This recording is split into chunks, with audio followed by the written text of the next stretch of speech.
دہلی کا بہت پرمرز جامع اور واضح بیان آپ نے سماعت فرمایا، جنہوں نے سمندر کو کوسے میں بند کر کے آپ کے سامنے قرآن پاک اور علوم قرآن سے متعلق بہت اچھے انداز میں آپ اللہ کو سمجھایا، اور دیگر مقررین حضرات نے بھی تفصیل سے روشنی ڈالی۔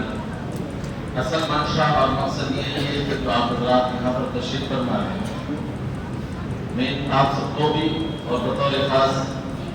اس مسجد مجلس کو سجانے والے اس فاؤنڈیشن کے روح رواں مولانا مفتی عمران صاحب اور ان کے معاونین، فاؤنڈیشن کے ذمہ داران، جو حافظ قرآن بچہ ہوا ہے وہ، اس کے والدین اور تمام حضرات کو میں دل کی گہرائیوں سے مبارکباد دیتا ہوں کہ یہ مجلس ایسی نورانی اور اعلیٰ مجلس ہے جو قرآن پاک کی نسبت پر منعقد ہوئی ہے۔ اس سے اعلیٰ و افضل اور بہترین مجلس کوئی نہیں سکتی، اس لیے کہ